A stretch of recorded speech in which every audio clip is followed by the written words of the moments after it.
안녕하세요. 이 채널에 올라오는 다양한 사연 들으며 함께 욕도 하고 맞장구도 쳐가며 재미있게 듣고 있는 애독자 1인입니다. 사연들 듣다 보면 내가 의도한 일도 아닌데 살다 보면 속 뒤집힐 일들이 참 많아요. 저도 평생 누구한테 아쉬운 소리 한 번 안 하고 생긴 대로 살다가 시집가서 처음으로 겪는 황당한 일들에 어처구니가 없었던 적이 있어요. 이게 정말 제가 잘못해서 일어난 일인 건지 제 얘기 한번 들어보시겠어요? 저는 평범한 30대 직장인입니다. 저희 남편도 저랑 집안 환경이나 조건이나 딱히 둘 중 누가 더 처지거나 더 낫거나 할 만한 게 없이 고만고만하게 비슷한 직장인이에요. 그래서 이렇게 비슷한 사람이랑 살면 살면서 큰 사건 겪을 일 없이 평탄하게 살겠거니 생각했어요. 저희 집은 양친 다 생존해 계시고 남동생이 하나 있고 남편은 몇 년 전에 아버지가 돌아가셔서 어머니 혼자 되셨고 위로는 형이 한 분 계시고 아래로 여동생이 있어요. 여동생은 결혼 전에도 몇 번 만난 적이 있는데 나이도 또래이고 사고방식도 비슷해서 말이 잘 통했습니다.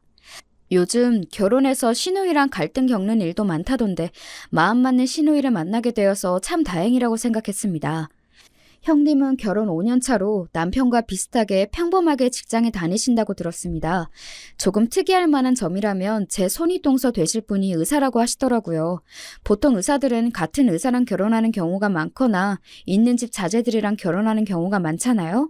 시누이에게 건너듣기로는 여자 쪽 부모님 반대가 있긴 했는데 딸이 결혼 안 시켜주면 죽겠다고 난리를 피워대는 통에 결국 결혼 허락을 받아냈다고 합니다.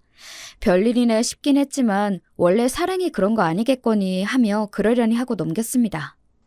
시어머니 되실 분 성격이 좀 괄괄하긴 했지만 저라고 그리 사근사근한 성격이 아니다 보니 그건 역시 크게 개의치는 않았습니다. 어차피 독립해서 따로 살 예정이기도 했고 아무리 시어머니라 해도 도리에 맞지 않는 요구를 하시면 따를 생각이 없었으니까요. 첫 번째 조짐은 혼수를 준비할 때 보였습니다. 아니, 우리 큰며느리가 시집 올 때는 가전이고 가구고 다 최신형의 최고급으로 했는데 이 정도 수준으로 맞추는 건 좀 부족한 거 아니니? 어머머, 형님은 의사시잖아요? 저랑은 벌이가 다를 텐데 당연히 사는 수준도 다를 수밖에 없죠. 저도 남편이 의사면 이것보다 더 좋은 혼수했을걸요? 일부러 눈치 없는 세대 흉내를 내는 저를 쳐다보는 시어머니 눈길이 곱지 않았지만 뭐 한 푼 보태주시지도 않을 거 결혼 시작도 전에 타박부터 하는 시어머니 비위를 굳이 맞추고 싶은 생각은 없었습니다. 저는 그날 퇴근하고 만난 남편에게 분명하게 못을 박았죠.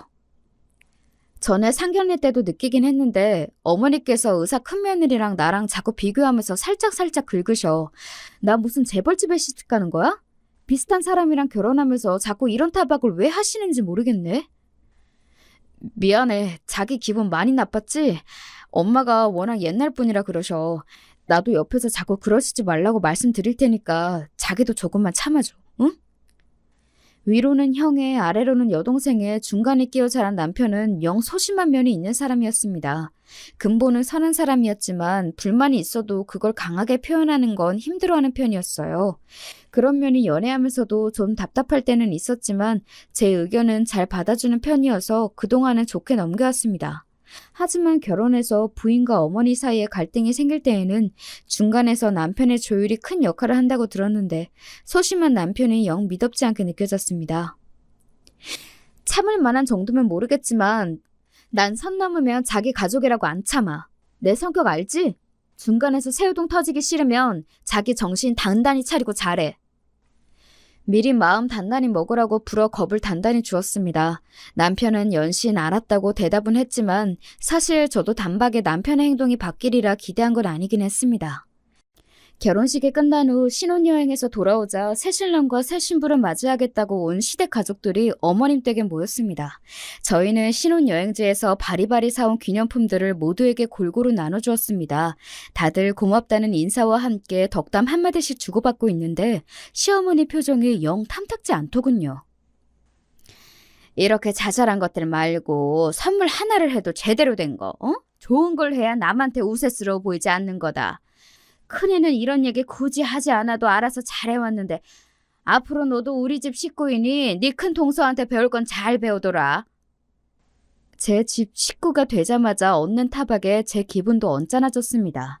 결혼할 때 뭐 하나 도와주시는 것도 없이 저희끼리 다 해결한 마당에 들을 만한 소리는 더더욱 아니지 싶었어요. 제 표정이 대번이 안 좋아지자 제 눈치를 살핀 시누이가 한마디 했습니다. 아이 참 엄마는 선물한 사람 민망하게 괜히 마음에도 없는 소리 하신다. 그 먼 데서 이렇게나 식구들 생각해서 챙겨오는 게 쉬운 일인 줄 알아? 벌써부터 언니 시집살이 시킬 생각 마시고 예뻐만 해주세요. 어색해질 뻔한 분위기가 시누이의 너스레 덕에 겨우 풀렸습니다. 하지만 한번 빈정이 상해버린 마음은 쉬이 풀리지 않더군요. 말 한마디로 천냥 빛을 갚는다더니 저희 어머니는 말 한마디로 사채까지 쓸 사람이었습니다. 본인이 제 기분을 상하게 하실수록 본인 아들이 쥐잡힐 듯 잡힐 것이라는 걸 아시는지 모르시는지 그날 신혼집으로 돌아가는 길에 남편에게 쏘아붙였습니다. 전에 내가 얘기했을 때 당신 어머니께 말씀 잘 들어보겠다고 하지 않았어?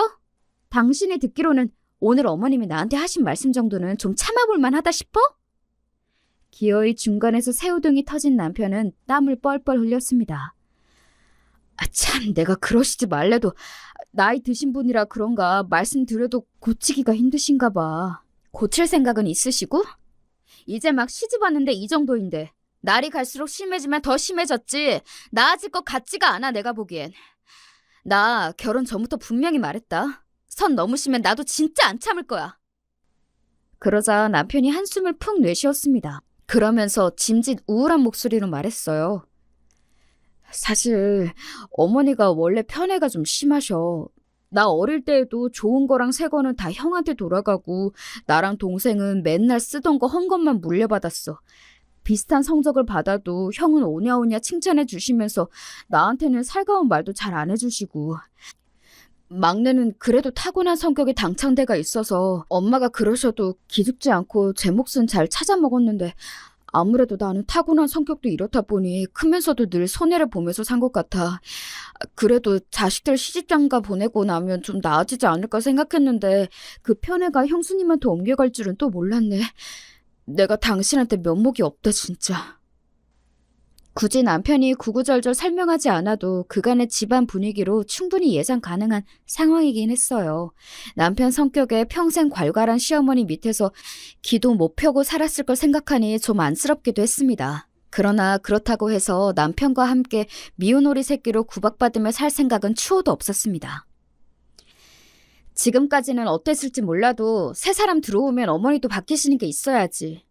그리고 당신이 지금까지 그렇게 살아왔다고 앞으로도 그런 데서 받는 것도 싫어. 당신도 이제 한 가정이 가장이야. 아닌 건 아니라고 확실하게 딱 부러지게 얘기하고 당신 가족도 지킬 줄 알아야지. 나는 나와 내 남편 지켜야겠으니 하고 싶은 말은 하고 살아야겠어. 당신이 직접 할 자신 없으면 내가 하는 것까지 토달지 마. 남편은 풀이 죽으면서도 다음번에도 무례하게 굴면 참지 않겠다는 제 선언에는 손을 들어주었습니다. 직접 말은 하지 않았지만 남편 역시 아까 신혼여행 선물 타박을 들은 것이 영 기분이 좋지 않은 것 같았습니다. 누군들 안 그렇겠습니까? 그 먼 나라에서 기껏 생각해서 돈 쓰고 힘 들어가며 선물했더니 안 하니만 못한 소리를 들었는데요. 거기다 남편도 혼자 차별을 감당할 때와는 달리 제 척까지 곱지 않은 눈으로 바라보는 제 시어머니께 슬슬 불만이 차오르기 시작한 것 같았습니다. 그래도 처음에 모호한 태도와는 달리 저와 뜻을 같이 하고 있다고 생각하니 앞으로 갈등이 생겨도 오늘처럼 짜증만 나지는 않겠지 생각했죠. 그러고는 결혼식 이후 직장에 복귀하고 저도 남편도 새로운 생활에 적응하느라 정신없이 바빠 첫 시댁 방문의 기억은 조금씩 잊혀가고 있었습니다. 정신없이 오후 업무를 보고 있는데 갑작스럽게 시어머니에게서 연락이 왔습니다. 네, 어머니, 이 시간에 어쩐 일이세요? 얘는 시어머니가 전화 좀 할 수도 있지. 대뜸 첫마디가 그게 뭐야? 나 픽업 좀 와야겠다. 네? 친구들 모임이 있는데 너 결혼하고 처음이니 인사도 할 겸 퇴근하면 곧장 집으로 와. 어머니, 지금 저희 부서 가장 바쁜 요일이에요. 오늘 야근 확정이에요. 일정이 있으면 미리 연락을 주시지. 퇴근 시간 1시간 전에 말씀해 주시면 어떡해요. 아니, 내가 얘기하기 전에 시집을 왔으면 시어머니 지인분들께 먼저 인사를 드리는 게 예의 아니니? 그리고 네가 야근을 하는지 집으로 가는지 내가 어떻게 알아? 가뜩이나 바빠 죽겠는데 짜증이 확 치밀어 올랐습니다. 시댁 쪽 식구들에게 인사를 드리지 않은 것도 아니었어요. 바쁜 와중에도 주말에 쉬지도 못하고 틈틈이 불려가서 어머님 친정 식구들이며 모임 지인분들이며 부지런히도 인사를 드렸습니다. 그런데 평일에까지 꼭 이러셔야 하나요? 저는 끓어오르는 화를 누르며 답했습니다. 그렇게 말씀하셔도 오늘은 업무 때문에 도저히 시간을 뺄 수가 없어요. 형님은 개원이라 6시면 바로 퇴근하시니까 오늘은 형님하고 같이 갔다 오시고 저랑은 다음에 같이 가세요, 어머니. 아니, 그냥 직장인인 너하고 바쁜 의사 선생님이 큰애하고 같아? 순간 인내심이 뚝 끊기는 것 같았습니다. 아니, 형님이 의사면 의사지. 의사인 형님 시간은 금이고 직장인인 제 시간은 똥입니까? 더 대꾸하고 싶지도 않아. 지금 바로 회의 들어가야 해서 끊습니다. 딱딱하게 말하고는 전화를 끊어버렸습니다. 친정에서 자라면서는 단 한 번도 부모님께 남동생과 차별받은 적이 없었던 제 입장에서는 남이 저를 이렇게 함부로 대한 역사가 없었습니다. 그래서 이건 열이 받다 못해 다소 기이하게 느껴질 정도였죠. 같은 동시간대 대한민국에서 살고 있는 사람끼리 이렇게나 다를 수가 있다니 어머님을 내 이해의 범주에 넣어서는 안 되겠구나 싶었죠. 야근하고 들어갔더니 전화로 남편이 한 소리를 들었는지 말을 전하더군요. 자기가 엄마한테 쌓인 게 많은 건 아는데 그래도 어른이 말씀하시는 중인데 전화를 끊어버리는 건 좀 그랬어. 뭐라고? 토씨 하나 빼놓지 말고 어머니 말씀하신 그대로 얘기해. 제 매서운 기세에 남편이 우물거리며 말했습니다. 친구들에게 새 며느리 소개를 시키려고 좀 데리러 오라고 했더니 바쁘다고 있는 대로 유세를 부리며 끊더랍니다. 당신 진짜 바보야? 아니면 당신한테 진짜로 내가 그거밖에 안 되는 사람이야? 아무렴 내가 좋게 소개시켜준다는데 유세 떨며 전화 끊었겠어. 퇴근 시간 직전에 갑자기 전화해서는 일이 바빠서 퇴근도 못한다는데 예의 없는 취급하면서 의사 며느리랑 비교하면서 셔틀 취급하는데 그냥 참아? 그딴 소리밖에 못할 거면 앞으로 나한테 어머니 말씀 전하지 마. 문을 쾅 닫고 혼자 들어와 버렸습니다. 부하가 치밀어서 견딜 수가 없었습니다. 제가 도대체 왜 이런 취급을 받아야 합니까? 처음으로 남편과 결혼한 걸 후회했습니다. 결혼하기 전에 어머니가 저런 분이신 줄 알았으면 너랑은 절대 결혼 안 했으리라 씩씩대고 있으니 곧 제 눈치를 보며 남편이 방 안으로 들어왔습니다. 미안해 여보, 내가 잘못했어. 어머니 그러시는 게 하루 이틀도 아니고 어머니 말씀만 듣고 당신한테 그렇게 얘기하면 안 되는 거였는데 당신이 정말 그랬을 거라고 생각해서 그렇게 말한 게 아니고 어머니한테 얘기를 들었으니 당신 얘기도 들어보려고 한 말이었는데 내가 말을 잘못했어. 어머니가 야근한다고 하는데 그렇게까지 하실 줄은 정말 몰랐어.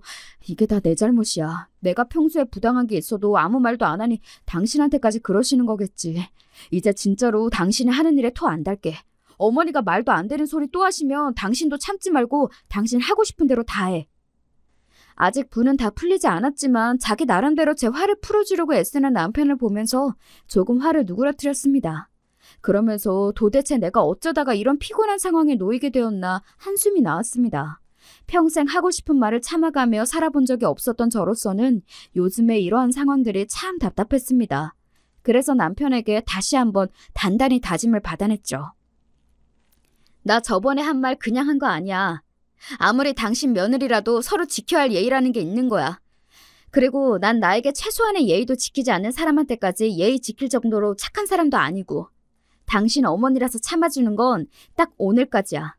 앞으로 나 막 나간다고 딴소리 하지 말고 자신 없으면 지금 얘기해. 아니야, 나도 그냥 한 소리 아니야.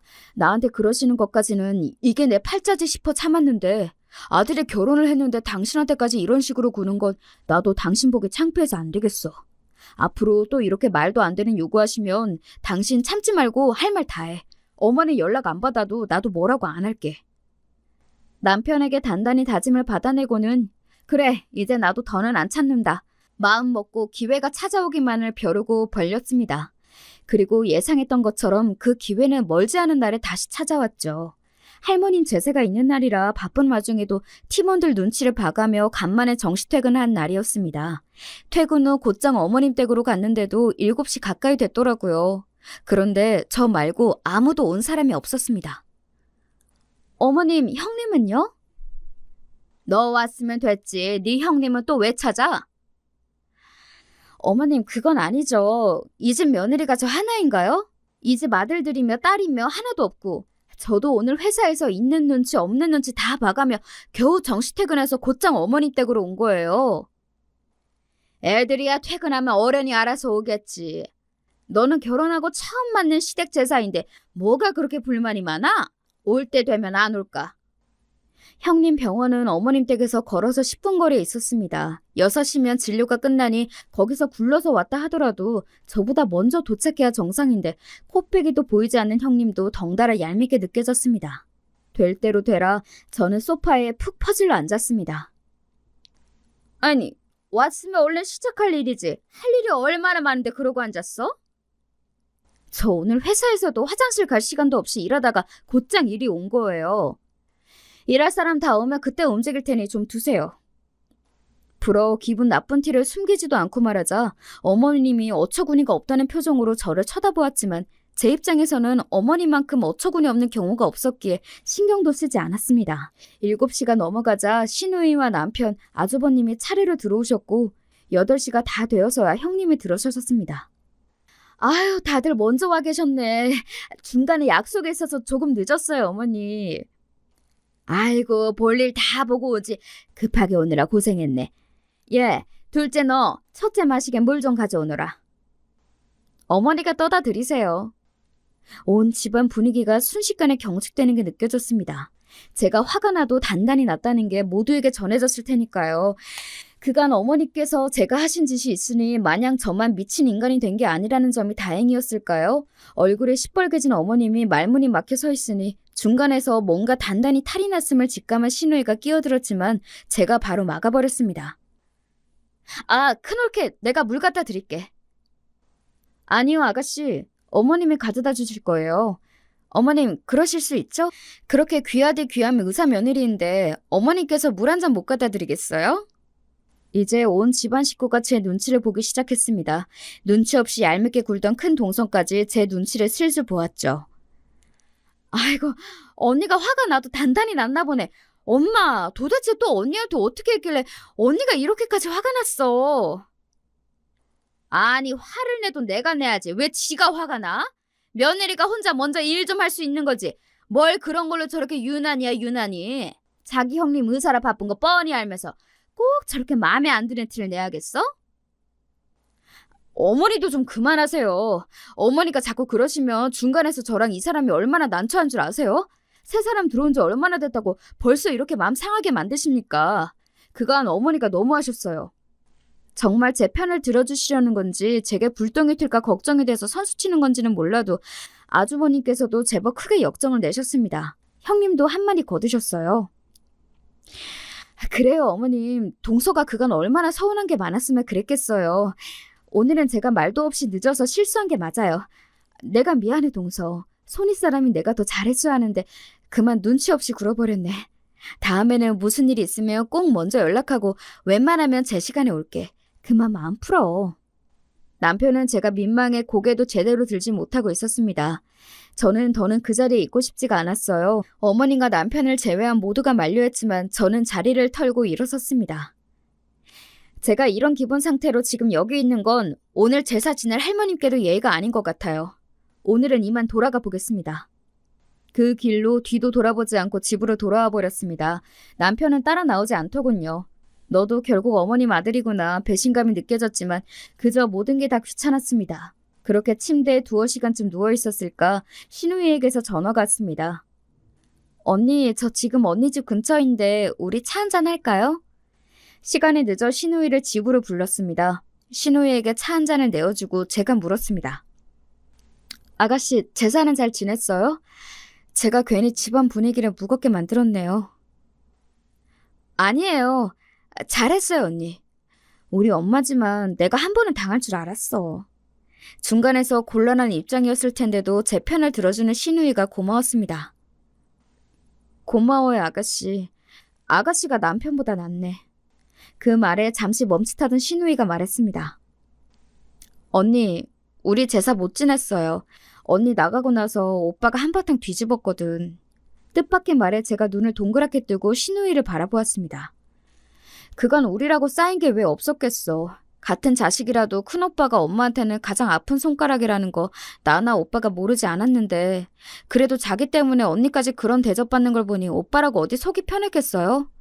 그건 오빠도 참 많이 참았는데 언니 그러고 가는 것 보니 그동안 쌓인 것인지 죄다 터져서는 나 우리 오빠가 엄마한테 소리 지르는 거 처음 봤다 언니? 저도 남편이 소리를 지르는 거 단 한 번도 본 적이 없었기에 도무지 상상이 가지 않았습니다. 다소 답답하다 싶을 정도로 참는데 익숙한 사람이 나 때문에 터졌다고 생각하니 아까의 배신감은 어느새 사라지고 상처받았을 남편이 안쓰럽게 느껴졌습니다.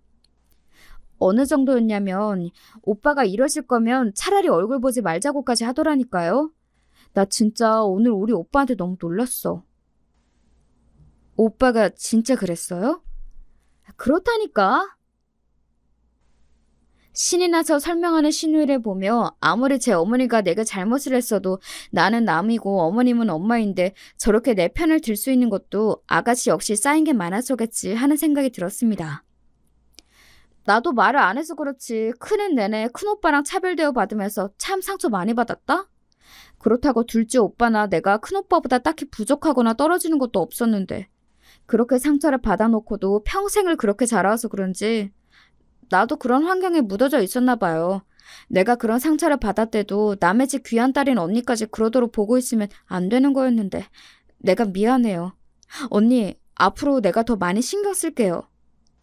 진심 어린 사과를 전하는 신우에게 마음을 위로받는 기분이었어요. 사실 사과를 해야 할 사람은 따로 있었지만 내 기분을 이해하고 공감해주는 한 사람이 있다는 게 많이 위안이 됐습니다. 그렇게 신우이가 돌아가고 새벽이 다 되어서야 남편이 집으로 돌아왔어요. 지금까지 어디 있다가 이제 들어와? 남편은 술을 한 잔 한 것 같았습니다. 평소에 잘 마시지도 않는 술을 마신 건 역시 속상해서였겠죠. 부인이 제 어머니께 그런 취급을 당한 것도 그 때문에 난생 처음 제 어머니께 소리를 질러가며 절연하자는 이야기까지 한 게 그 사람 입장에서는 감당하기 어려운 일이었을 겁니다. 내가 당신한테 정말 미안해.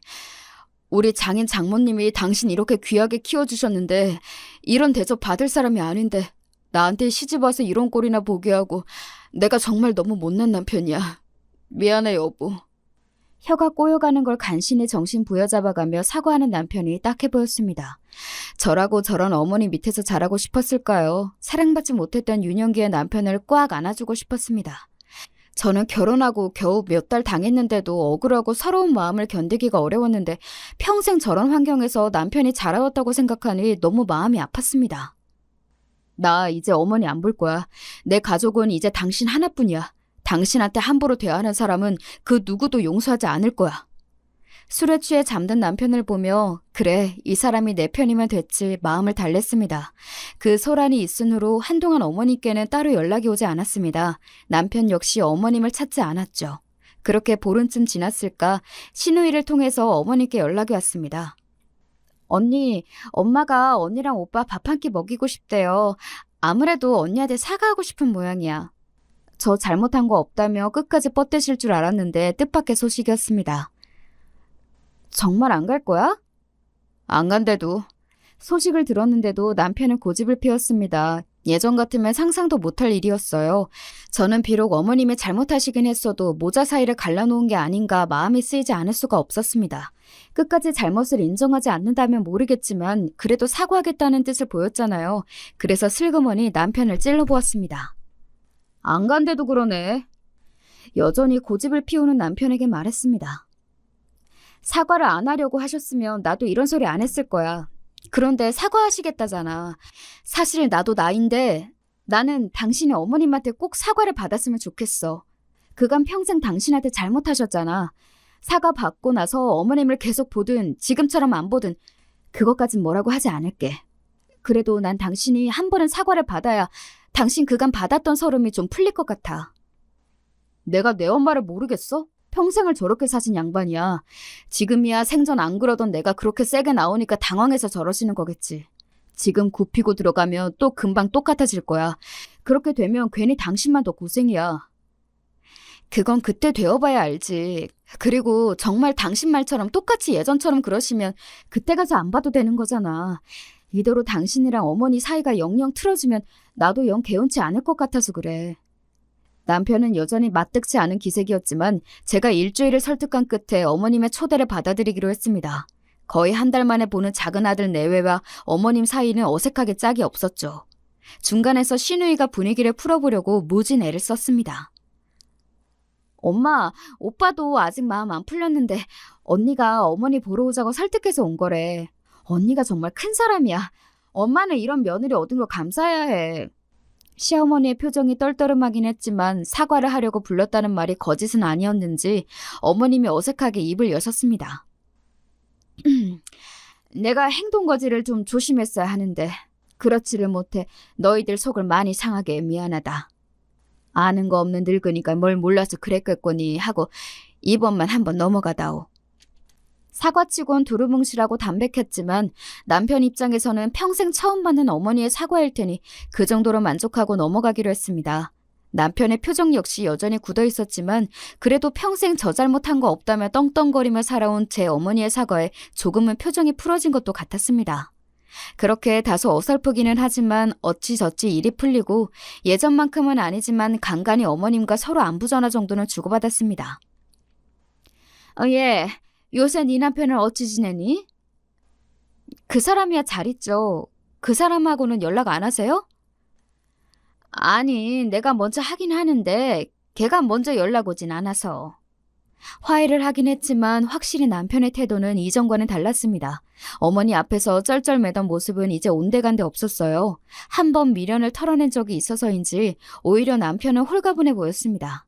이제 아쉬워진 건 어머님 쪽이 되었죠. 평생 찍어 눌러가며 제 입안에 혀처럼 굴던 아들이었는데 이제는 먼저 연락을 해도 대면대면 했으니까요.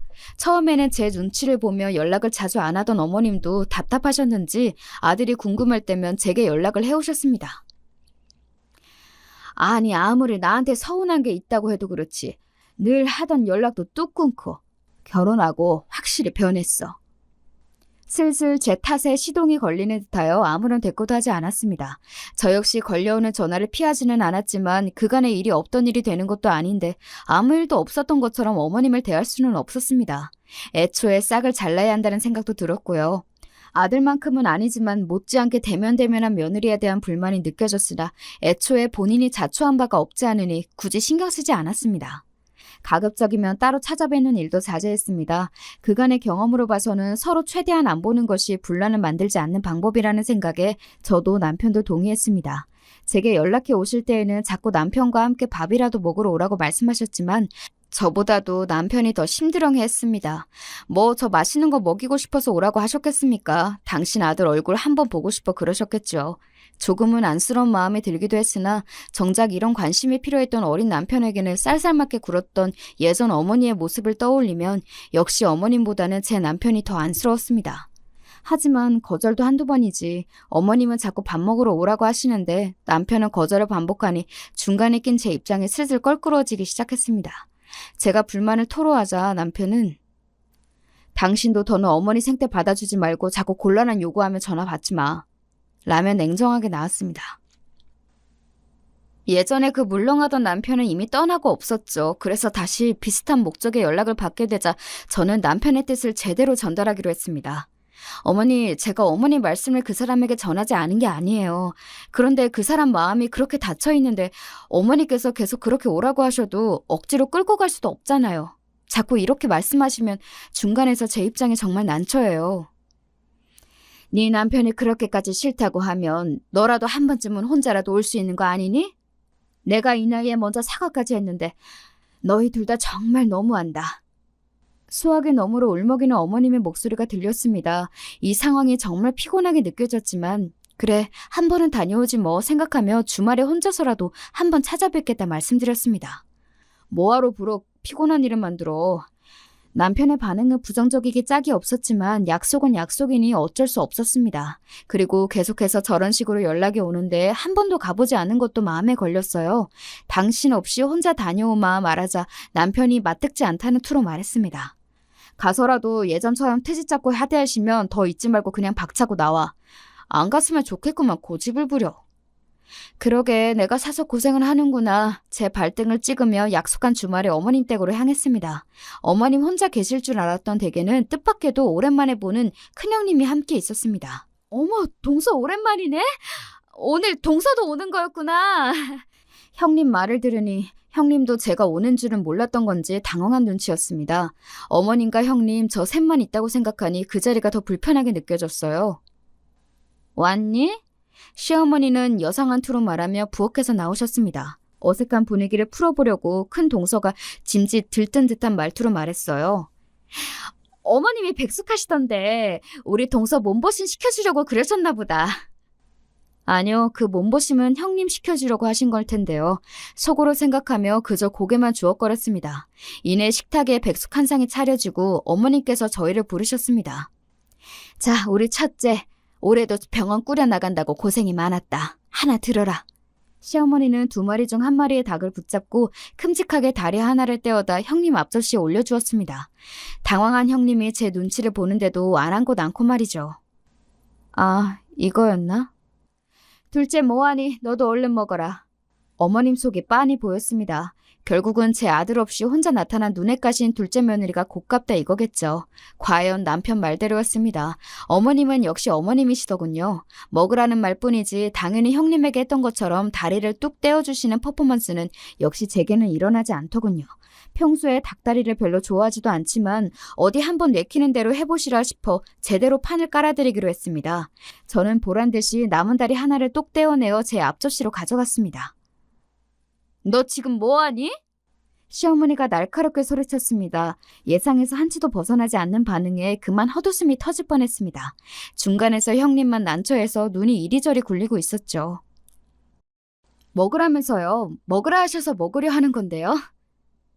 누가 너더러 닭다리 먹으래? 이건 다 큰애 거야. 어딜 주제의 의사면이랑 같은 대접을 받으려고 들어? 시어머니가 제 앞접시에 놓인 닭다리를 휙 채워가더니 형님 앞접시 위에 닭다리 위에 제가 가져간 닭다리를 턱 올려놓았습니다. 누가 보면 닭다리가 집안 대대로 내려오는 갑옷쯤 되는 줄 알았을 겁니다. 뭐 이런 인간이 다 있나 싶어서 시어머니 얼굴을 빤히 보고 있자 도리어 형님이 당황해서 어쩔 줄은 몰라 했습니다. 저는 앉은 자리에서 손을 높이 들어 올려 숟가락을 들고는 있는 힘껏 바닥으로 내팽개쳤습니다. 날카로운 챙그랑 소리가 정적을 깨고 더 크게 울렸습니다. 너 대체 이게 무슨... 이러니 아들한테도 외면당하지. 거침없는 제 말에 시어머니 낯빛이 딱딱하게 굳어버렸습니다. 제가 혹시나 했는데요. 어머님은 참 역신하시네요. 저야 남의 자식이라 그렇다 쳐도 제 남편한테도 이런 식으로 구셨어요? 경악해서 대꾸도 못하는 시어머니에게 저는 참지 않고 속에 있던 말을 그대로 내뱉었습니다. 제가 여기 온다고 할 때 남편이 말렸는데요. 제가 여기 왜 온다고 한지 아세요? 어머님 불쌍해서 온 거예요. 저 평생을 제 자식 가슴에 생채기 낸 줄도 모르고 제멋대로 사시다 결국엔 아들한테 버림받은 어머님이 불쌍해서. 동서! 거르지 않고 뇌에서 내보내는 그대로 내뱉는 저를 보며 큰형님이 어쩔 줄은 몰라 했습니다. 그러든지 말든지 아랑곳 않고 저는 하던 말을 계속했습니다. 그래요. 형님 공부 많이 하셨고 의사시고 대단하신 분이시죠. 그렇게 어머님 주제에 맞지 않는 며느리 보셨으니 눈이 횟가닥 돌아버리신 것도 알겠는데요. 그걸 왜 제가 받아줘야 해요? 제가 뭐 그렇게 대단한 집에 시집왔다고? 시시각각 불그락 푸르락 변하는 어머님 얼굴이 참 우스워 보였습니다. 그간 제 남편이 오래 참은 거였죠. 어머님 같은 사람을 또 누가 견디겠어요? 너 때문이야! 시어머니가 분을 못 참겠는지 소리를 꽥 질렀습니다. 다 너 때문이야. 너랑 결혼하기 전까지는 나한테 말대꾸 한 번 안 했어. 내 아들 입에서 어떻게 나 안 보고 살겠다는 소리가 나와? 이게 다 결혼 잘못해서 네가 이 집에 잘못 들어와서 그런 거야? 부끄러운 줄도 모르고 미친 소리를 하는 시어머니가 가소로워 보였습니다. 저 때문이 아니라 제 덕분인 거죠. 제 남편이 저 아니었으면 평생 저 아껴줄 줄도 모르는 매정한 어머니 밑에서 평생 상처받으며 살았을걸. 이제라도 제정신 차렸으니 어머님은 저한테 고마워하셔야 해요. 물론 고마운 줄도 모르시겠지만 오늘이 저 여기 마지막으로 오는 날이에요. 남편은 어머니 보고 살 생각 없대요. 당신 가족은 이제 저 하나뿐이라네요. 어머님 어째요? 제 남편한테 이미 버림받으셨어요, 어머님은. 이 말을 끝으로 저는 미련 없이 그 자리에서 돌아섰습니다. 현관 밖으로 나오는 제 귀에 시어머니가 세상이 떠나가도록 오열하는 소리가 들렸어요. 그렇게 서럽게 우는데도 단 한 톨의 동정심도 들지 않았으니 저도 시어머니한테 더 이상 떨어질 정도 없었던 모양입니다. 저는 그 길로 곧장 제 친정집으로 향했습니다. 엄마, 나 백숙해줘. 갑자기 나타난 손은 그게 웬 뚱딴지 같은 소리야? 친정엄마는 황당해하면서도 좀처럼 이거 해달라 저거 해달라 하는 성격이 아닌 제게서 받은 간만의 주문에 어쩐지 조금 신나 보이셨습니다. 얘가 왜 평소에 안 하던 소리를 해? 하시면서도 예고 없이 찾아온 딸이 반가우셨는지 결혼 전처럼 함께 손을 잡고 장을 보는 내내 기분이 좋아 보이셨어요. 되도 않는 남의 엄마한테 에너지 쏟지 말고 내 엄마한테나 잘할걸 속으로 생각하며 괜히 엄마한테 투정을 부렸습니다. 엄마, 나 백숙 4마리 해줘, 4마리. 그걸 누가 다 먹는다고? 눈을 휘둥그레 뜨시면서도 속으로는 백숙용 생닭 4마리를 카트에 집어넣는 엄마에게 철없는 어린애처럼 말했습니다. 닭다리 8개 내가 혼자서 다 먹을 거야. 얘가 왜 생전 안 부리던 식탐을 다 부린대? 그래, 너 다 먹어라, 너 다 먹어. 다 커서 시집까지 간 딸의 말도 안 되는 억지에도 마치 어린 딸내미를 보듯 사랑이 가득한 엄마의 눈을 보면서 순간 남편이 안쓰러운 마음에 가슴속에서 뭔가가 울컥 올라오는 기분이었습니다. 그때 남편에게서 전화가 걸려왔습니다. 저는 평소처럼 전화를 받고는 말했죠. 자기, 엄마 집으로 백숙 먹으러 와. 뭐? 분명 무슨 일인지 알고 제게 전화를 했을 겁니다. 제가 그러고 나왔는데 형님이 아무리 눈치가 없다 해도 남편에게 연락하지 않았을 리가 없잖아요. 무거운 마음으로 전화를 걸었을 남편은 아무렇지 않은 제 목소리에 오히려 당황한 눈치였습니다. 엄마 백숙이 먹고 싶어서 친정집에 왔어. 우리 엄마 백숙 잘해. 우리 오늘 저녁은 엄마 아빠랑 같이 먹자. 제 말에 남편은 그만 말문이 턱 막힌 듯 했습니다. 한참을 말이 없다 곧 가겠다며 전화를 끊더군요. 백숙을 삶는 내내 엄마가 쉴 새 없이 제잘제잘 딸에게 말을 거는 소리가 주방에 가득 찼습니다. 평소 남말에는 신경 쓰지 않는 제멋들인 성격 탓에 잘 넘어갔다고 생각했는데 그간 알게 모르게 제게 막대하는 시어머니에게 마음을 다쳤었던 모양이에요. 바쁜 딸이 시간을 쪼개 찾아왔다는 것만으로 행복해하시는 엄마 모습을 보면서 그래, 부모에게 사랑받는 느낌은 이런 거였지 마음이 녹아내리는 것만 같았습니다. 굳이 남편까지 불러서 백숙을 먹이려 한 건 남편이 오늘의 기억을 또다시 상처로 남기게 두고 싶지 않아서였어요. 비록 제 친부모는 아닐지라도 서로를 사랑하는 가족 틈에서 따뜻한 저녁 식사 한 끼를 먹이고 싶었습니다. 금세 도착한 남편과 저 친정 부모님까지 내 식구가 도란도란 한 식탁에 머리를 맞대고 앉아 백숙을 먹기 시작했습니다. 저희 엄마가 본인 몫의 닭에서 다리 2개를 뜯어다 저와 본인 사위 밥그릇에 척 얹어주셨습니다. 그러자 저희 아빠가 본인 몫의 닭에서 다리를 하나 뜯어 엄마 밥그릇에 얹어주셨어요. 저는 제 몫의 닭에서 떼어낸 닭다리 하나를 남편 밥그릇 하나 더 올려주었습니다. 어머 여보 얘 좀 봐. 아까 닭다리 8개 자기가 다 먹을 거라고 생떼를 쓰더니 곳에 제 닭다리까지 제 신랑한테 넘겨주네. 제 남편이라고 챙기기는 딸 자식 키워봐야 소용이 없구먼. 짐짐 너스레를 떠는 엄마 아빠 앞에서 겸연쩍게 웃으면서도 남편은 행복해 보였습니다. 고개를 숙이고 열심히 닭다리를 뜯는 남편 눈에 살짝 고인 눈물은 모른 척했습니다. 부디 남편이 오늘 이 자리를 오랫동안 기억해 주길 바랐습니다. 그 이후로 시어머니와는 완전히 절연했습니다. 마지막에 가슴에 무언가 더 맺힐 것도 없이 하고 싶은 말을 죄다 퍼부어주고 온 탓인지 미련도 아쉬움도 일절 남는 것이 없었습니다. 어설프게 남아있던 동정심까지 사라지고 나니 오히려 홀가분했습니다.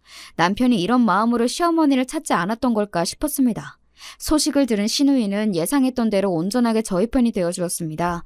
시어머니의 행태에 질릴 대로 질린 시누이가 더는 적당히 제 어머니의 비위를 맞춰주지 않고 맞받아치자 그 둘 사이에서도 큰 싸움이 있었다고 합니다. 시누이 역시 오빠처럼 더 이상 어머니에게 지고 들어가지 않기로 결심한 모양이었습니다.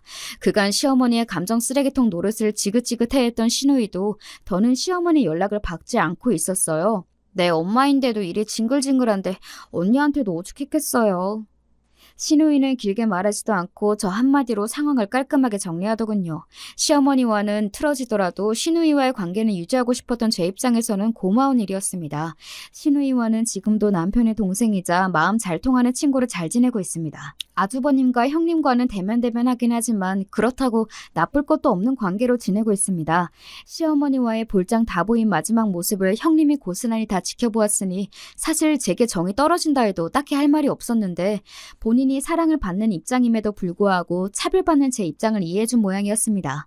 남편과 시누이, 제가 받을 사랑까지 모두 독차지한 두 분이지만 뭐 그게 또 두 분 잘못은 아니니까요. 게다가 저희 중 그 누구도 그 사랑을 원하지 않으니 더 이상 두 분께 딱히 유감할 것도 없었습니다. 남편은 그 이후 저보다 더 뻔질나게 저의 친정집 문턱을 드나들고 있습니다. 처음엔 어색해하더니 이젠 제가 야근하는 날이면 아예 퇴근을 저희 친정집으로 합니다. 남편이 하도 자주 오니 저희 엄마가 농담처럼 아이고 늙은이들이랑 노는 게 뭐가 재미있다고 자꾸 와. 오지 마. 남편에게 면박을 주어도 예전 같으면 그 농담을 고지 곧대로 듣고 민망했을 남편도 제법 뻔뻔해졌습니다. 민선이랑 노는 것보다 장인어른 장모님이랑 노는 게 더 재미있어요. 쫓아내지 마세요. 하나뿐인 사위가 부리는 애교가 싫지 않으신지 이젠 남편이 저희 친정 식구들과 섞여 있는 모습도 그리 어색한 그림이 아니게 되었죠. 저만 혼자 따돌리고 뭐가 그리 재미있는지 셋이서 수톡대고 있는 걸 보면 어처구니가 없긴 하지만 사실 정말 기분이 나쁘지는 않아요. 처음에는 그간 제 아내가 제 어머니에게 받은 구박과 서름 때문에 미안한 마음에 더 저희 친정 부모님께 잘하는구나 싶었는데 지금 와서 생각해보면 정작 제 어머님에게서는 제대로 받지 못한 애정을 결혼하고 나서야 제 부모님께 받게 된 것이 남편도 썩 마음에 들었던 것이 아니었을까 하는 생각이 들기도 합니다. 저도 이제는 예전에 주눅든 모습이 많이 사라지고 제 엄마 아빠에게도 자연스럽게 대하는 남편의 모습을 보며 이제는 예전에 상처가 많이 치유된 것 같아 따뜻한 기분이 들곤 해요. 저도 사람이다 보니 어쩔 수 없이 드문드문 꼭 시어머니와의 관계가 이렇게까지 될 필요가 있었을까 하는 생각이 불쑥 치고 올라올 때가 있습니다. 하지만 제가 수백 번 수천 번 이런 마음을 먹어봐야 상대방의 시어머니가 여전히 시어머니인 이상 별 의미 없는 가정이겠죠.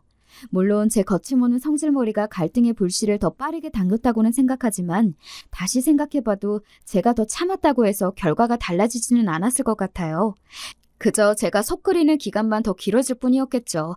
그래서 가끔 그런 생각이 들더라도 그것이 후회로 이어지지는 않습니다. 그보다 저는 제 남편이 비로소 그간의 상처에서 벗어나 정서적으로 완전히 어머니에게서 독립한 것이 만족스러울 따름입니다. 누구도 다른 사람과 부딪히는 상황을 달가워하지는 않을 거예요. 어지간해서는 서로 맞춰가며 살고 싶어 하는 게 당연하고 또 남들과 갈등을 빚는다는 건 정서적으로도 참 필요한 일이니까요. 하지만 타인의 마음이 제 마음 같을 수는 없는 노릇이니 살면서 언제든 이런 갈등을 다시 겪을 수도 있겠죠. 그럼에도 불구하고 타인에게서 스스로를 지키고 제게 함부로 대할 수 없게 하려면 저부터가 저 스스로를 최우선으로 두고 스스로에게 당당해지는 것이 먼저인 것 같습니다. 여러분도 당장의 갈등이 두려울지라도 단지 갈등을 피하려는 이유만으로 남들이 여러분을 상처 입히는 것을 내버려 두고 스스로를 등한시하지는 않으셨으면 합니다. 그게 제가 결혼을 통해 배운 가장 중요한 것이거든요. 참지 않아야 할 순간에 참지 않은 것이 제게는 상황을 타파하는 데 도움이 되었습니다. 물론 이런 일을 겪지 않는 게 가장 좋겠지만 갈등의 순간이 온다면 한 번쯤 제 이야기를 떠올려 주셔도 좋을 것 같아요. 긴 얘기 들어주셔서 감사합니다.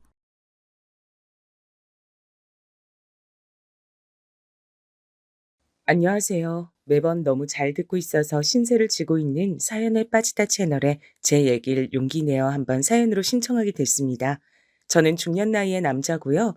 아직 스스로를 청년이라고 지칭하고 싶지만 이젠 그럼 정말 양심 없다는 소리를 들을 것 같은 나이가 됐네요. 세월 참 빠릅니다. 요새는 정말로 세상이 참 좋아졌다는 생각이 새삼 듭니다. 운전을 하면서 항상 유튜브를 들으니까요. 차량과 제 휴대폰이 자동으로 연결이 되니 못할 게 한 개도 없습니다. 불과 20 몇 년 전까진 차에서 기껏 카세트 테이프나 들었는데 말이죠. 그렇지 않나요? 매해 여름마다 해수욕장 계곡 같은 곳들을 놀러 가던 차 안에는 카세트 테이프에 담긴 흥겨운 댄스 음악들이 흘러나오곤 했어요. 부모님께서 잘 들으시던 테이프는 여러 가수들의 히트곡들이 한 곳에 담긴 모음집이었습니다. 제가 종종 시내에 놀러 나갈 때면 그런 것들을 사오곤 했네요. 유별나게 기억나는 테이프 하나가 있습니다.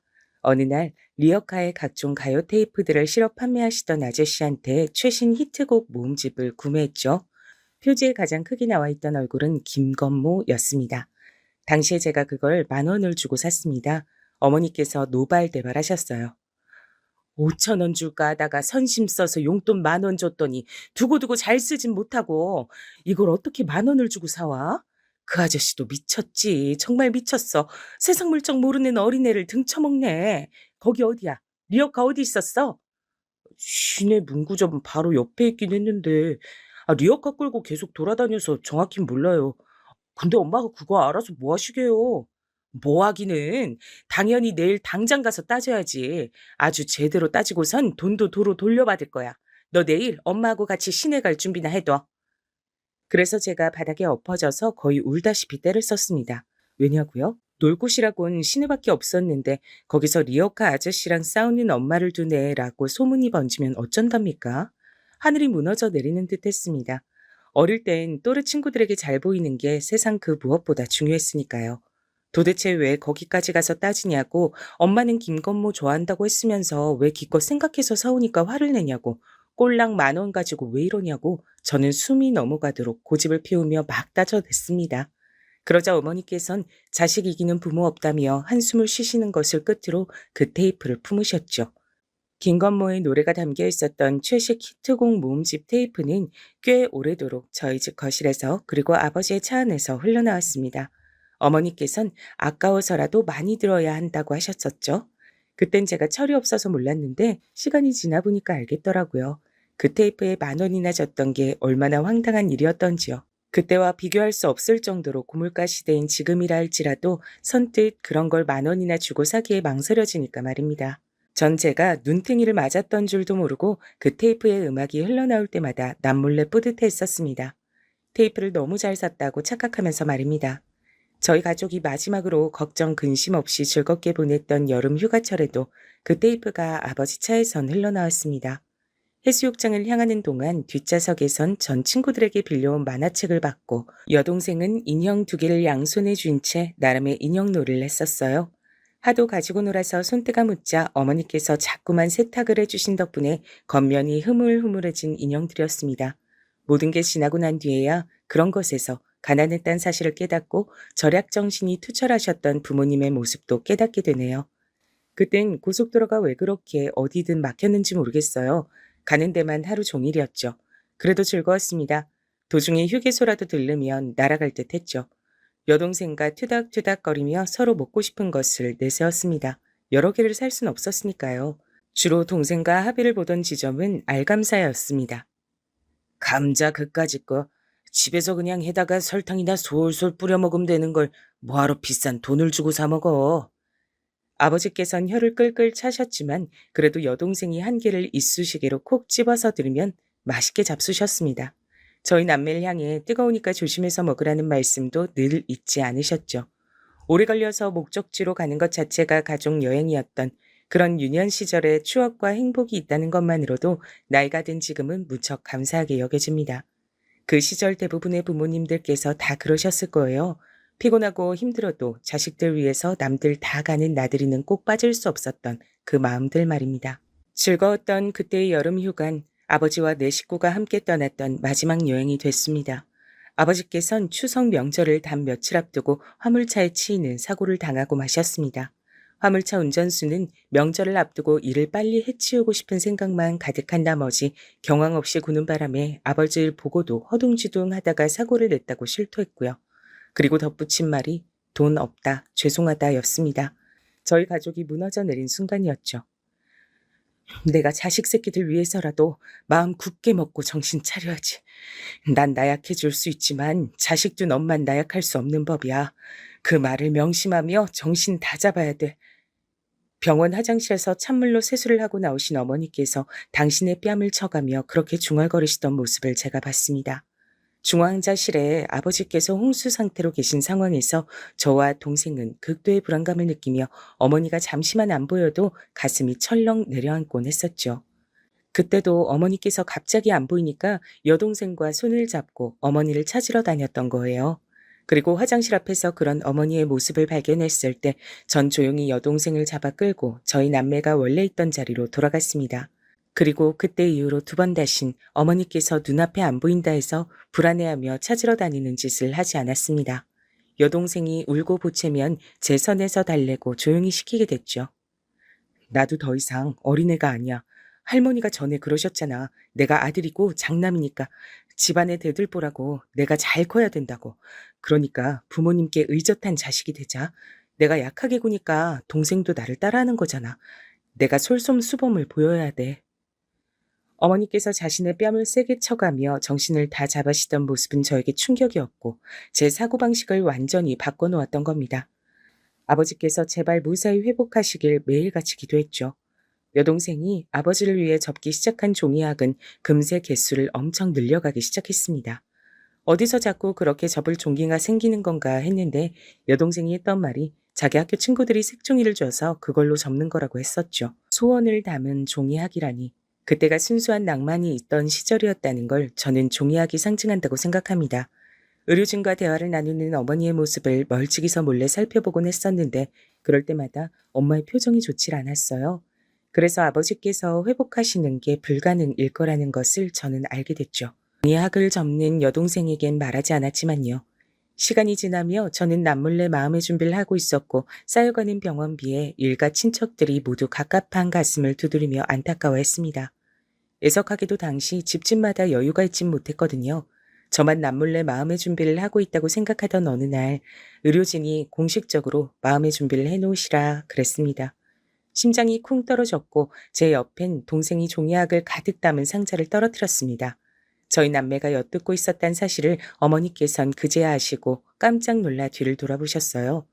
왜 따라와서 듣고 있었냐는 책망을 하시진 못했습니다. 동생이 엉엉 울기 시작했기 때문에 그걸 달래느라 바빠지셨거든요. 전 아버지와의 이별을 준비하며 그간 추억을 곱씹었고 동시에 하늘을 원망했습니다. 단란하게 잘 살던 저희 가족에게 왜 이딴 시련을 주냐고, 왜 하필 우리 집이냐고 원망을 퍼부었죠. 그땐 정말 한 집안의 가장에게 병고가 닥치면 비극이다라는 말이 저절로 나오던 시절이었는데 든든한 아버지께서 한순간에 이렇게 되신 것이 너무나도 원망스러웠습니다. 2달하고도 약 일주일 정도를 병원에 실려오신 이후로 혼수 상태에서 누워만 계셨던 아버지와의 이별을 하게 되던 날이었어요. 아주 늦은 밤중이었는데 의료진이 착잡한 얼굴로 복도 자리에서 꽉 붙어 앉은 채 온기를 나누며 침묵하고 있던 저희 3사람을 불렀습니다. 그래서 아버지 곁으로 갔죠. 이젠 마지막 인사를 드려야 할 때였고 그 인사를 아버지께서 들으실 수 없음이 슬펐습니다. 사고를 당하셨던 날 아버지께선 유독 일찍 출근을 하셨었고 저희 남매는 그날따라 늦잠 꾸러기들이었기 때문에 인사조차 하질 못했거든요. 미치게 아쉬웠죠. 눈물을 훔치던 그때 정말 놀라운 일이 벌어졌어요. 숙연한 틈을 타 여동생이 종이학 상자를 아버지의 얼굴 옆에 내려놓은 건데요. 그러고 나서 몇 초 지나지 않았을 때 아버지의 눈꺼풀이 파르르 떨리더니 잠시 후에는 눈동자가 보였습니다. 저희 다 깜짝 놀라서 난리가 났었죠. 다가온 의료진은 엄청 놀라면서도 의식은 없으신 것 같다고 했지만 전 왠지 모르게 아버지와 마지막 인사를 나눌 수 있을 거란 확신이 들었습니다. 아버지, 제가 혹시 아버지 들려드릴 수 있을까 싶어서 마이마이 가져왔어요. 아버지가 올해 제일 많이 들으셨던 테이프 있죠? 제가 사왔던 거요. 아버지께 말씀 안 드렸던 것 같은데 저 사실 그거 10,000원 주고 사왔던 거예요. 그래도 아버지 차에서 맨날 들을 수 있어서 좋았어요. 신나는 곡이 나오면 운전도 더 흥겹게 된다고 하셨잖아요. 아버지, 혹시 신나는 노래 들으며 떠나시면 가시는 길도 흥겨우실까요? 더 이상 아버지가 안 아프셨으면 좋겠어요. 고통을 다 벗고 훨훨 날아가셨으면 좋겠어요. 저는 그렇게 눈물로 말씀을 드리며 주머니에서 챙겨온 카세트 테이프 플레이어를 꺼냈습니다. 마이마이로 불렸던 물건이었죠. 이어폰을 아버지의 귀에 꽂아드리던 그 찰나에 제 눈앞으로 풍경이 스쳐갔어요. 고속도로는 앞뒤로 꽉 막혀 있고 더운 날에 피어오르는 아지랑이. 그럼에도 모두가 짜증보단 설렘으로 길을 떠났던 휴가철. 그때 우리 가족이 차 안에서 즐겨드렸던 가요들. 2번 다신 아버지와 함께 그런 여름 휴가를 보낼 수 없다는 사실에 가슴이 먹먹해졌습니다. 어떤 부분을 들어도 흥겨운 댄스 음악이 나왔던 그 테이프였죠. 재생 버튼을 누르고 얼마 뒤 아버지의 눈엔 눈물이 고였습니다. 듣고 계신 것이었죠. 귀에 꽂은 이어폰으로 흘러 넘어오는 댄스 음악이 흥겨우신지 아버지께선 아픔으로 붉고 거무죽죽해진 얼굴 위로 슬쩍 미소를 지으셨습니다. 그대로 세상을 떠나셨어요. 조용히 미소를 지으신 채 천천히 눈을 감으신 게 마지막이었습니다. 청각은 사람이 죽는 마지막 순간까지도 남아있는 기관이라고 하던데 그래서 편하게 웃으며 떠나신 것 같다는 어떤 간호사분의 너그러운 목소리에 그제서야 저희 세 식구는 커다란 울음을 터뜨렸죠. 모두가 울음바다인 밤이었어요. 아버지를 떠나보내고 한쪽 구석이 텅 비어버린 것 같은 가슴을 아는 채 다시 일상을 살게 됐습니다. 저희 가족의 가장 큰 별이 져버렸는데 세상이 놀라울 정도로 평온하고 아무렇지도 않게 굴러가고 있다는 걸 그때 체감하고서 기분이 얼마나 이상했던지 모릅니다. 제 우주가 무너진다 해도 이 세상의 진짜 우주에겐 아무런 타격이 없는 거더라고요. 세상은 정말 무섭고 차갑구나. 이런 세상을 아버지는 어떻게 살아오신 걸까?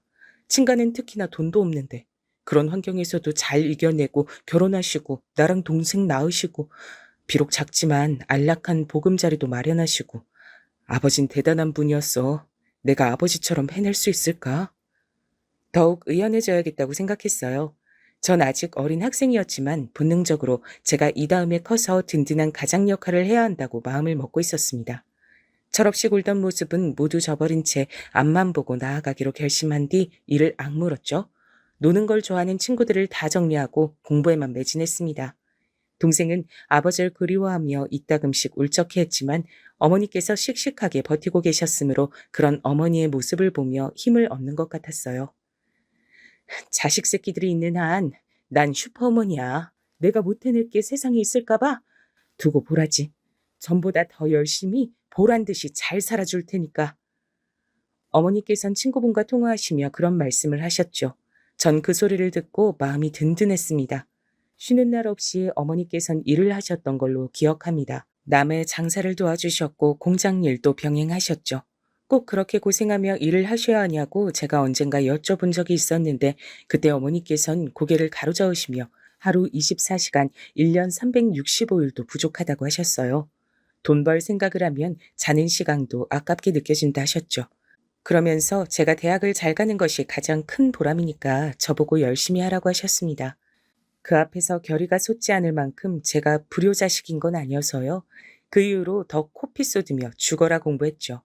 이른 아침에 등교해서 자정에 가까운 늦은 밤중에 귀가를 했으니 입시 생활 동안 저는 집에서 잠만 딱 자고 거의 안 붙어 있었던 셈인데요. 주말엔 학원과 독서실을 다녔던 시기. 어느 날 제가 문제집을 챙겨서 나가려는데 어머니와 여동생이 옥신각신하는 소리를 언뜻 들었습니다. 제발 그 종이약들은 상자 이제 좀 갖다 치워. 왜 자꾸 갖다 버리라고 하는데요? 내 거야. 내가 알아서 할 거야. 그러니까 상관하지 마세요. 그게 집에 아직 있단 생각만 해도 아주 기분이 우중충해지니까 그렇지. 사람 기분 잡치게 하지 말고 좋은 말로 할 때 버려. 돌아가신 아버지 위한 종이약이었는데 추억이 깃든 건데 어떻게 갖다 버리란 말 그렇게 하세요? 감정도 없으신가 봐. 의외의 내용이 들려와서 당황스러웠지만 나가야 하는 게 급했기에 우선 걸음을 서둘렀죠. 학원에서도 독서실에서도 어머니의 낯선 그 목소리가 자꾸 귓가를 울려댔습니다. 그러실 분이 아닌데 이상하다 싶었죠. 동생과 감정적으로 언쟁을 하시다 보니 우연히 그런 모습을 보이셨던 거라고 전 대수롭지 않게 결론을 내렸습니다. 그리고 이틀 정도가 지났을 때죠. 여느 때처럼 늦은 밤 집으로 돌아왔는데 동생이 슬쩍 다가오더니 저한테 종이학 상자를 내미는 겁니다. 나는 학교에 이걸 따로 둘 곳이 없어. 오빠 이번에 독서실 길게 끊었잖아. 혹시 거기다 둘 공간 없을까? 이걸? 왜? 그냥 집에 두지 않고서? 안 돼. 자꾸만 엄마가 이거 갖다 버리라고 하신단 말이야. 이걸 보면 기분 우울하고 짜증이 나신다 그래. 뭐? 이건 아버지를 추억할 수 있는 건데 어머니가 홧김에 그러시는 게 아니라 진심으로 그러시는 거라고? 너무 의외다. 어머니가 왜 그러시지? 이상하다. 그러실 분이 아닌데. 응, 오빤 정말로 몰랐구나. 엄마 그렇게 되신 지 꽤 됐는데. 다만 종이학까지 내다 버리라고 오만 짜증을 다 내실 줄 나도 몰랐지. 갈수록 신경질이 느시는 것 같아. 일이 너무 피곤하셔서 그런가 봐. 동생의 말을 듣고 속으로 많이 놀랐지만 공부가 급선무인 때였기에 일단은 생각을 떨쳐버렸죠. 제가 너무 민감하게 반응하면 동생도 생각만 많아질 것 같았고요. 애써 태어난 척을 했네요. 종이학 상자는 제가 잘 쓰지 않는 책가방 안에 넣어서 감쪽같이 감춰두는 것으로 했습니다. 하지만 마음 한구석에 자라난 불안의 싹을 완전히 지우기란 어려웠고 저는 종종 어머니께 괜찮으신지 여쭙게 됐습니다. 어머니, 요새 괜찮으신 거 맞죠? 많이 피곤해 보이시는 것 같아서 걱정이에요. 아휴, 우리 아들이 어느새 이렇게 든든하게 다 커서 그런 소리도 할 줄 알아? 그럼 난 괜찮아. 어머니께선 발랄하게 대답하셨어요. 주된 가사가 난 괜찮아, 나는 쓰러지지 않아인 가수 진주의 노래를 자주 흥얼거리셨고요. 유쾌하신 모습에 다행이라고 생각했습니다. 근데 어느 날 제가 또 그저 상투적으로 괜찮으신 거 맞죠? 이렇게 여쭌 적이 있었어요. 지나가는 말이나 다름없었습니다. 그런데 어머니께서 손에 쥐고 계시던 볼펜을 바닥에 팍 던지시며 소리를 지르신 겁니다. 괜찮은데? 나 괜찮다니까? 넌 대체 나한테 괜찮단 얘기를 몇 번을 물어대는 거야? 왜? 대체 왜 그러니? 내가 안 괜찮단 소리 듣고 싶어서 그래? 아, 아니에요. 절대 그런 거 아니었어요. 죄송해요. 저는 몇 번이고 거듭 죄송하다는 사과를 드려야 했어요. 어머니께선 분이 안 풀리시는지 한참을 씩씩거리셨고 심지어는 욕을 중얼거리셨습니다. 쌍욕이라니. 처음 보는 어머니의 모습에 제가 무척 놀랬죠. 다음날 어머니께서 겸연쩍은 얼굴로 저에게 어제 일은 미안하다고 하셨어요. 내가 예민하게 굴었어. 우리 아들 공부해야 되는데 내가 방해가 됐네. 미안하다. 아니에요. 미안해하지 마세요. 제가 너무 별 생각 없이 굴었던 잘못이죠.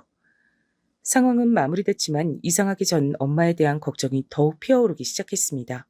수능을 앞둔 때였기 때문에 공부에만 애써 집중하고자 했죠. 수능을 사흘 앞두고 동생이 저에게 줄 간식들을 예쁜 상자로 직접 꾸며서 만들어준다 했는데 그 소리를 듣고 제가 그냥 됐다 그랬습니다. 무엇보다 소중한 종이학 상자. 그걸 제가 갖고 있으니 그걸로 힘 얻겠다고 했네요. 그랬더니 여동생이 눈물을 훔쳤어요. 네가 어머니 때문에 걱정 많이 하고 그간 마음 많이 쓴 거 내가 다 알아. 나 수능 잘 볼게. 넌 앞으로 이 오빠만 믿어라. 호언장담을 날렸던 전 다행히 수능을 실수 없이 잘 봤습니다. 정말 날아갈 듯이 기뻤죠. 행복한 연말에 새 식구와 함께 영화관 나들이나 갈까 싶었습니다. 가족 영화가 개봉을 하길래 그걸 보자고 말씀드렸더니 어머니께선 눈살을 찌푸리셨습니다. 가족애를 강조한 영화 포스터부터 마음에 안 든다고 하셨어요. 난 그런 거 딱 질색이야. 보기 싫어. 그러실 분이 아니었는데 너무 충격이었지만 이젠 변한 엄마의 모습을 받아들여야 할 때가 된 것 같기도 했습니다. 전 목표로 했던 대학에 최종 합격했고요. 아버지 살아계셨을 때부터 제가 나중에 그런 대학에 가면 좋겠다. 그땐 장난삼은 허세로 말을 했던 바로 그 대학이었습니다. 합격 통지 받고 아빠 생각이 더욱 절절하게 나서 잠드신 곳에 찾아가 인사를 드리고 싶었어요.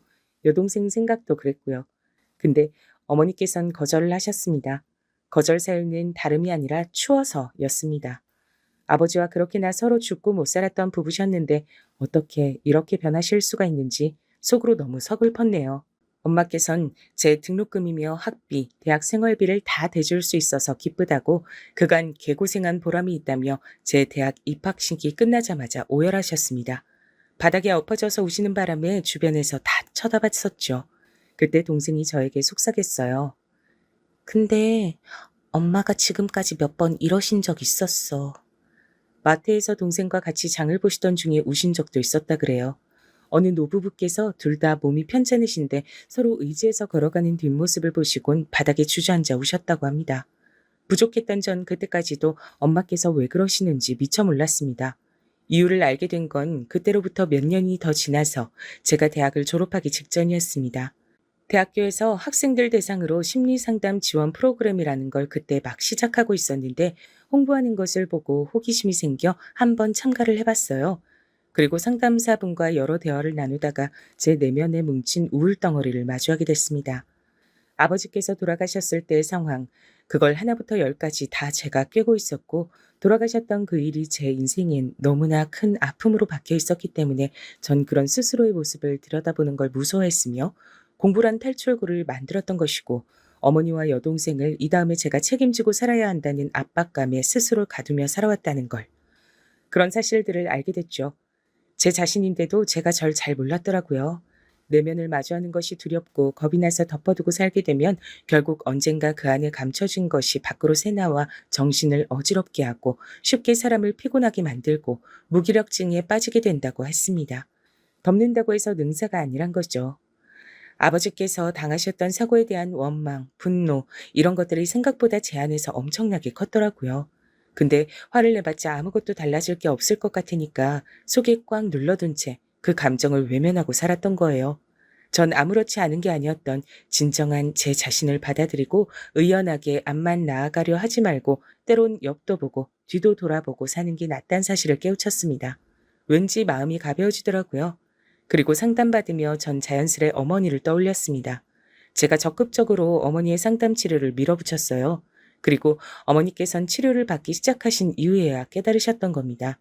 당신의 마음속에 가득 차 있던 슬픔, 우울, 분노 같은 감정들이 걷잡을 수 없을 정도로 커져 있다는 사실을요. 그리고 우울증 진단을 받으셨습니다. 약을 가득 처방받으셨죠. 약봉지를 부여잡고 그날 밤 어머니께서 한참을 우셨다고 여동생이 그랬습니다. 엄마 우시는 모습을 몰래 보면서 동생도 울었고요. 약을 드시고 나서야 엄마께선 조금 진정된 기분으로 일상을 나실 수 있게 됐어요.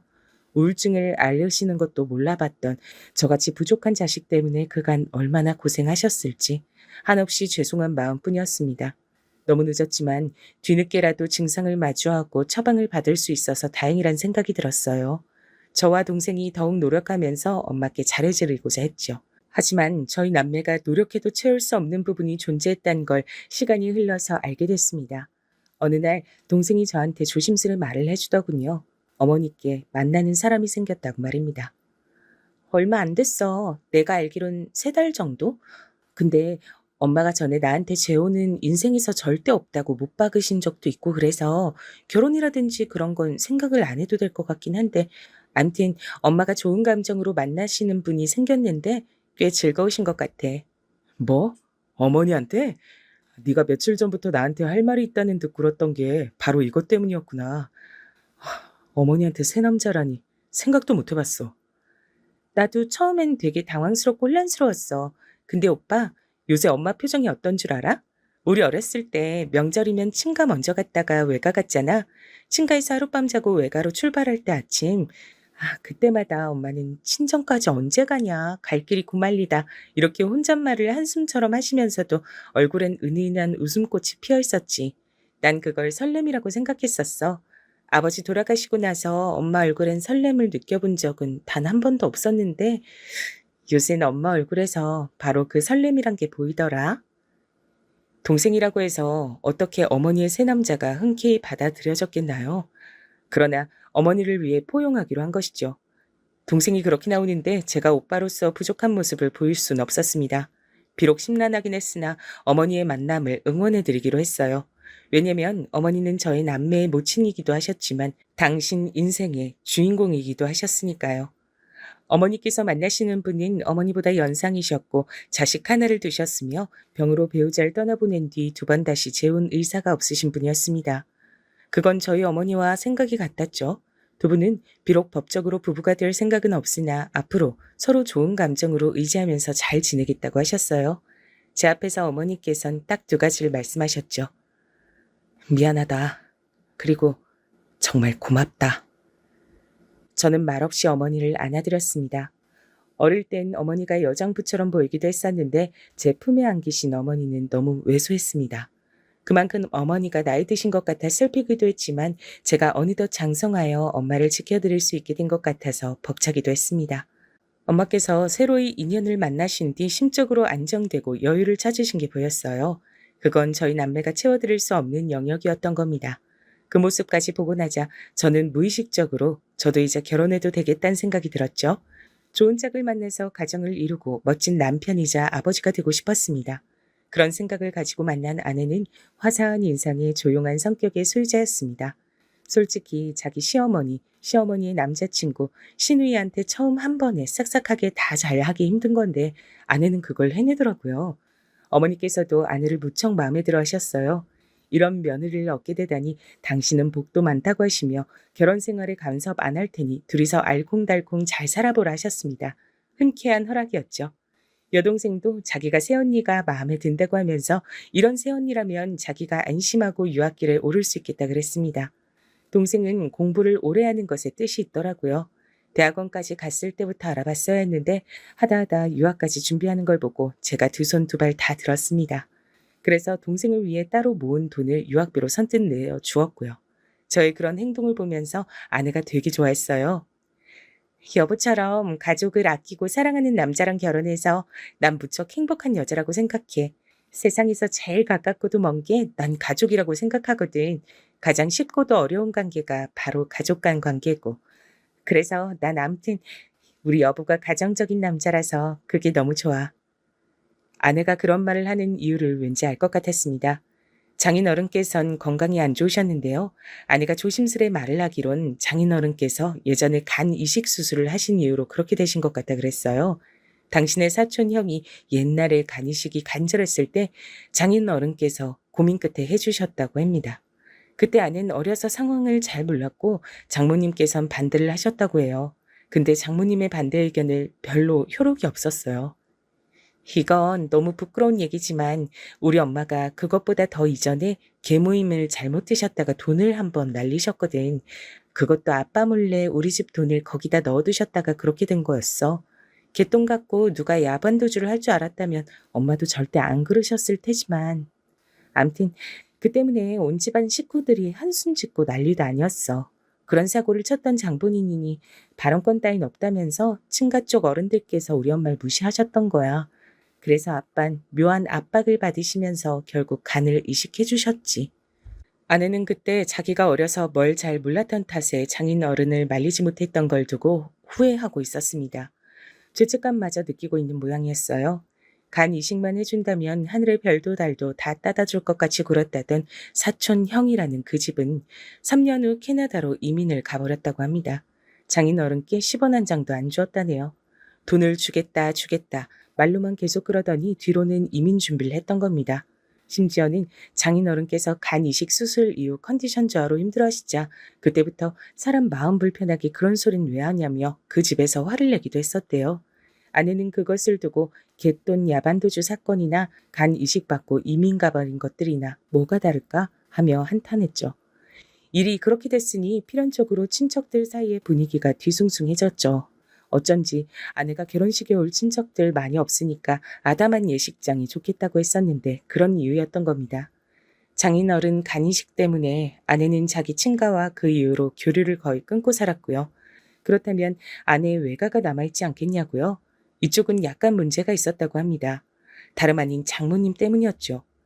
계모임 사기를 당해서 돈을 날리셨던 이후 여전히 장모님께선 당신의 친정 식구들에게 가장 먼저 손을 벌리셨던 거예요. 나중에 다 갚겠다는 호언장담으로 친정 식구들에게 돈을 십시일반 거두어 내신 장모님께선 그걸로 날아간 생활비를 채우지 않으시고 도박을 하셨습니다. 돈을 한 번에 잃었으니까 얻는 것도 한 번에 얻으면 될 거라고 우리 엄마 그때는 생각이 그렇게밖에 안 드셨대. 뭐에 홀리셨던 건가 봐. 하지만 도박이 괜히 사회 악으로 불리겠나요? 장모님께선 단 이틀 만에 그 돈을 다 날리셨고요. 전말을 알게 된 장모님의 친정 식구들이 난리가 났었다고 합니다. 근데 얼마 뒤에 장인어른 간 이식 수술이 있었던 거예요. 그런 분위기 속에서 어떻게 장모님께 돈 내놓으라고 그분들이 계속 난리를 치실 수 있었겠나요? 그래서 다들 그냥 입 다물게 되셨다고 합니다. 하지만 간 이식 수술 이후 장인어른께선 시간이 지날수록 일상생활을 어려워하게 되셨고 장모님께선 연이어 안 좋은 일이 벌어진다며 참담해하셨고 그 사이에서 아내는 눈칫밥을 먹으며 학교 생활 중이었고 이런 우중충한 집과 엮이면 계속 손해만 보고 살 게 뻔하다고 판단이 들었던 거겠죠. 그분들이 다 그렇게 생각을 하시는 바람에 장모님께선 당신의 친정 식구들이 펼치는 외면 공작을 받고 사셔야 했습니다. 그럼에도 장인어른께서 이 악물고 어떻게든 살아보려고 열심히 해보려고 노력을 하셨던 덕택에 집안이 굴러갔다고 해요. 그런 게 바로 가장의 무게겠죠. 억지로 버티면서 일을 다니셨고 장모님께선 그런 장인어른의 건강을 위해 식당 공부를 해가며 내조를 하셨고 꾸준히 알바를 하시면서 그렇게 사셨습니다. 그렇게 어영부영 세월이 흘렀던 거예요. 부모의 멈추지 않는 노력 덕분에 자식은 잘 자라서 대학을 나와 사회인이 됐습니다. 그런 아내를 제가 만나 결혼까지 했던 거예요. 장인어른께서 오래오래 더 사셔서 저희 부부 행복하게 사는 것도 더 보시고 이왕이면 손주도 만나보시길 바랬으나 딸 결혼시켜서 사위 보는 것까지가 한계였다고 말씀을 하시는 것처럼 너무나도 갑작스럽게 세상을 뜨셨습니다. 병원에 가시던 날 가볍게 운동도 겸하겠다고 하시면서 일부러 걸어서 병원까지 가시던 길에 심근경색으로 쓰러지셨어요. 그리고 병원으로 이송되신 지 얼마 안 돼서 숨을 거두셨죠. 저도 너무 허무해서 미칠 것 같았는데 아내와 장모님 심정은 어땠을까요?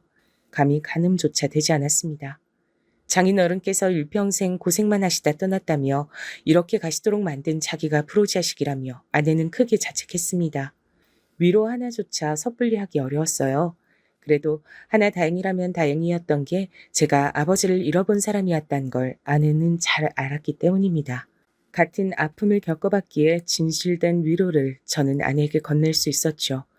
장인 어른이 떠나신 이후 아내는 생각보다 너무 힘들어했는데 그나마 제가 곁에 있었기에 망정이었습니다. 장모님께서도 저에게 아내를 단단히 부탁하셨죠.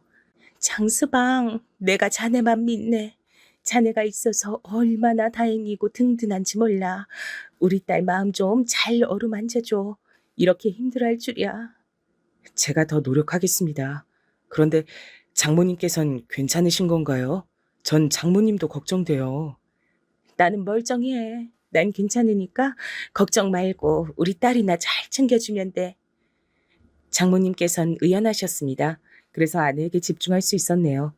당시 하필이면 아내가 도저히 직장을 쉴 수가 없던 상태였어요. 그때 아내가 다니던 직장에서 큰 건수가 돌아가고 있었기 때문입니다.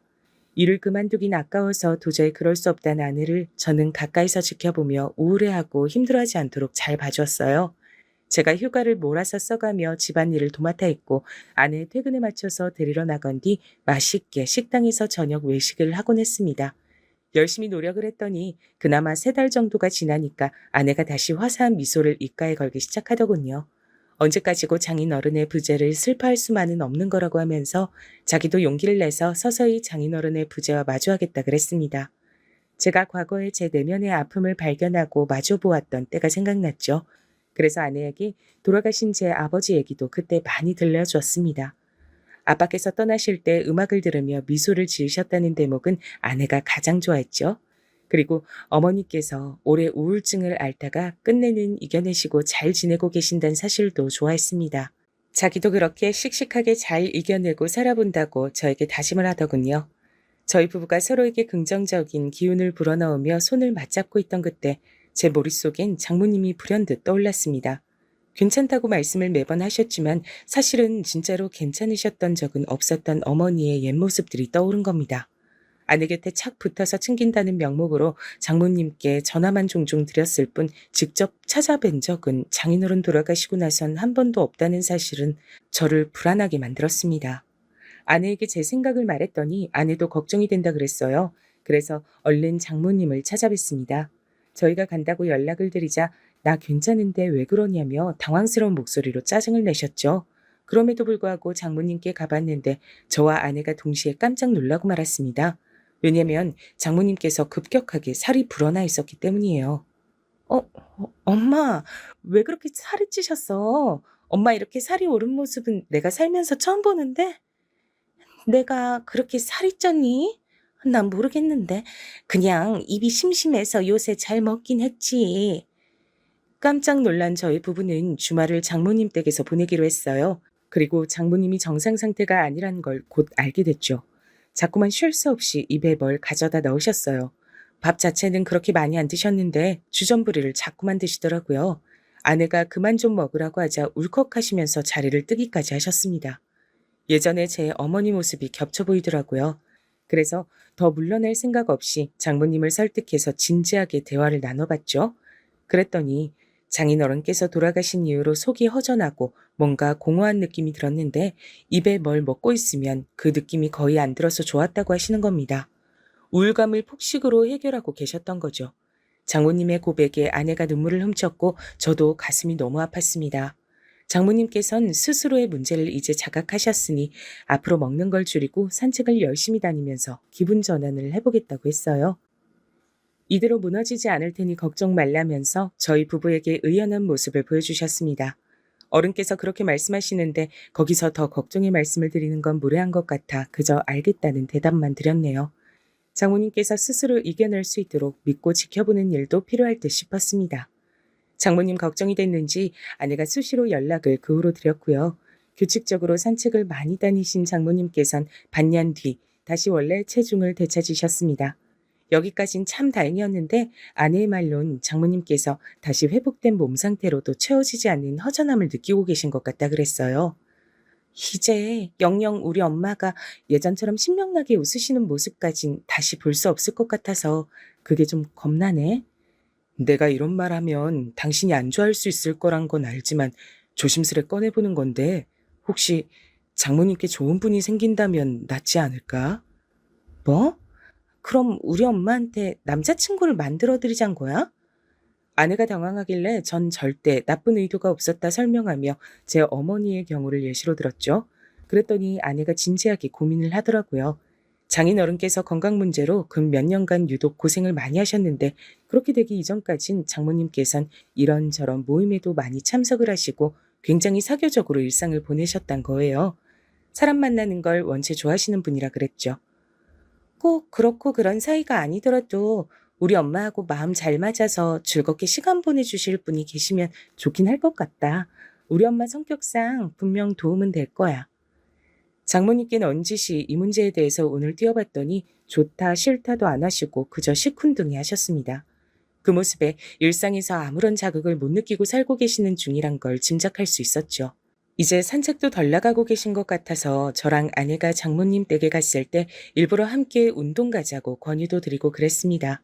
그러다 어느 날 장모님 댁에서 멀지 않은 산책 코스에서 어떤 남자분을 마주쳤는데요. 장모님 연배로 보였어요.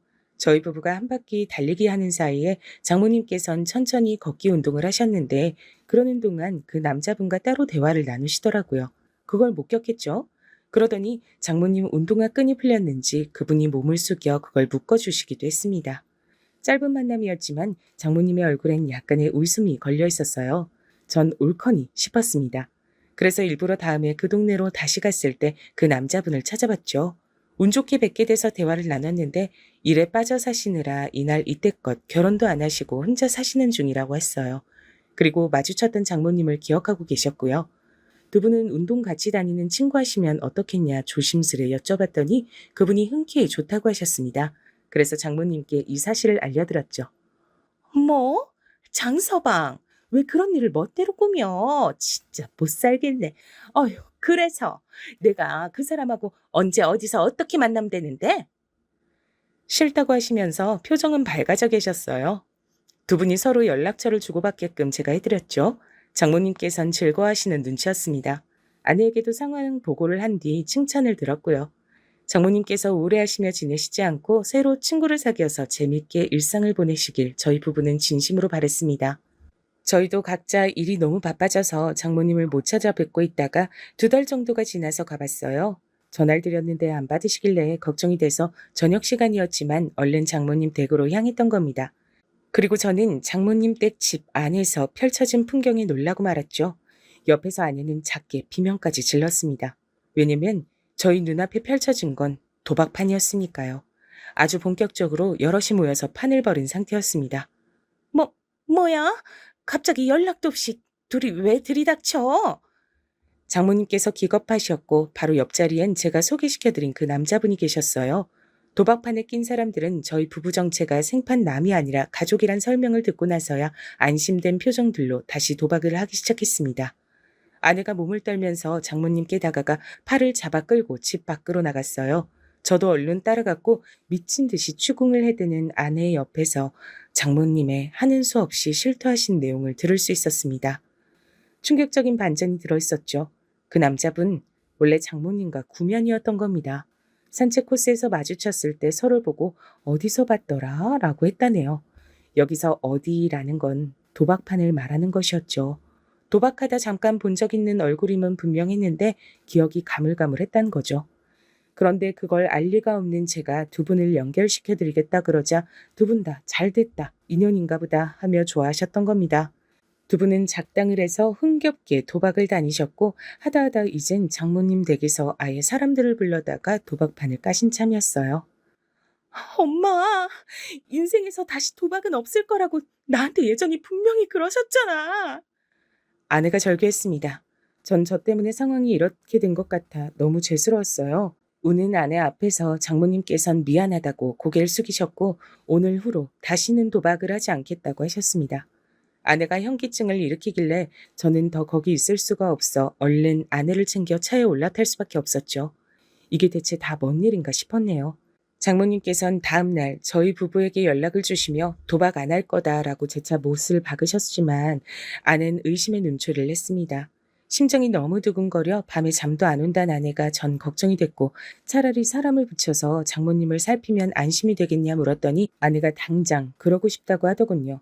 제가 벌인 일이나 다름없단 생각이었으니 책임지고 싶었어요.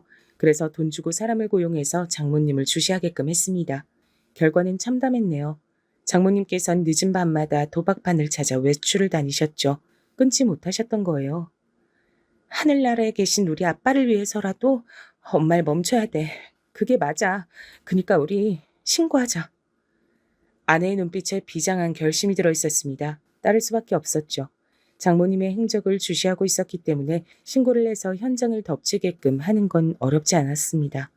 도박에 빠지셨던 장모님의 중독은 그렇게 해서 간신히 막을 내릴 수 있었어요. 그 이후 옛날에 장모님께서 도박으로 돈을 다 날리시는 바람에 빌려준 돈을 못 받으셨던 장모님의 친정 식구들, 그분들이 나서주셨습니다. 큰이모가 이번에 외할머니 계신 요양원 근처로 이사를 가시게 됐거든. 그러면서 그 이사간 집에서 우리 엄마도 데리고 같이 사시겠대. 도박의 디귿자도 못 떠올리도록 농사일을 엄청 맡기실 거라고 그러더라. 그 말씀 듣고 왠지 안심됐어. 아내가 씁쓸한 미소로 말을 하며 저에게 몸을 기댔을 때 이제서야 모든 상황이 평온해졌음을 알 수 있었네요. 하지만 방심은 금물이니 장모님께서 또 잘못된 유혹에 빠지시는 일이 없도록 저희 부부도 신경을 기울이고 있어야 할 것 같습니다. 하늘나라에서 제 아버지 그리고 장인어른께서 어쩌면 같이 나란히 앉아 이 모든 것들을 지켜보고 계셨을지 모르겠네요.